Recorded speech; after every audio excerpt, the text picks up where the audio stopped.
जो होता है अच्छे के लिए होता है। कभी कभी विपरीत परिस्थितियाँ हमारे वर्तमान परिस्थिति को अच्छे करने के लिए आती हैं। मन चंचल होता है और इधर उधर भागते रहता है और किसी भी कार्य के एकाग्रता का दुश्मन है। लेकिन यदि किसी व्यक्ति के बस में हो जाए तो इससे बड़ा कोई मित्र नहीं। इसीलिए मन को एकाग्र करना बहुत ज़रूरी है और इसके लिए बस थोड़ा सा प्रयास और अभ्यास की ज़रूरत होती है। भगवान श्री कृष्ण कहते हैं, मेरे लिए ना तो कोई घृणित है, ना ही कोई मित्र और ना ही कोई प्रिय है, ना कोई निर्धन है, ना कोई धनी है। बस जो मुझे भक्ति भाव से याद करते हैं मैं उनका हूँ और वो मेरे। श्री कृष्ण कहते हैं, मैं किसी भाग्य के निर्माता नहीं हूँ। व्यक्ति खुद अपना भाग्य लिखता है। आप जैसा बीज बोएंगे आप वैसा ही फसल काटेंगे। आप जैसा कर्म करेंगे वैसा ही परिणाम मिलेंगे। जब कोई विद्यार्थी पढ़ाई में मन लगाएगा तभी सफल होगा।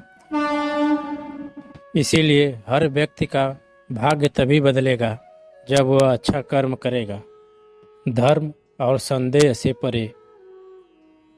जब भगवान आपसे प्यार करते हैं तो आप हर चीज़ से प्यार करते हैं। श्री कृष्ण कहते हैं, कभी किसी किसान को खेत में खेती करते हुए देखा है।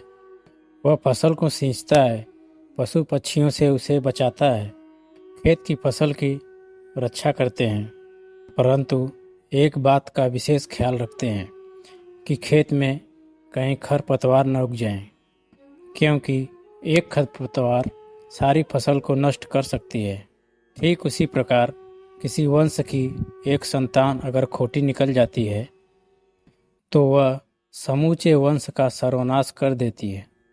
इसीलिए संतान के लालन पालन में विशेष ध्यान देना आवश्यक होता है, क्योंकि संतान वह एक फसल होती है। आने वाले समय में वह एक महान बना सकती है या फिर वंश का पतन कर सकती है। श्री कृष्ण कहते हैं, व्यक्ति को सदैव बुराई से बचकर रहना चाहिए। यदि कोई बुरा कर्म करता है तो वह कर्म आपको इसी जीवन में भोगना पड़ता है। जिस प्रकार बछड़ा हजारों के झुंड में भी अपनी माँ को ढूंढ लेता है, वैसे ही आपका कर्म लाखों की भीड़ में आपको ढूंढ लेगा। ईश्वर कण कण में निवास करते हैं। छोटे से छोटे जीव में ईश्वर का वास होता है। जीव को कष्ट का अनुभव होना ईश्वर को कष्ट का अनुभव कराता है। अर्थात किसी जीव को कष्ट देकर आप अपने ईश्वर को खुश कैसे देख सकते हैं। जिस व्यक्ति के पास संपूर्ण धन दौलत ऐश्वर्य जीवन सब कुछ है मगर संतुष्टि नहीं है, उस धन दौलत का कोई अर्थ नहीं, क्योंकि वह व्यक्ति सदैव असंतुष्टि की स्थिति में रहता है। जिसके पास संतुष्टि है वह थोड़े में भी संतुष्ट रहता है।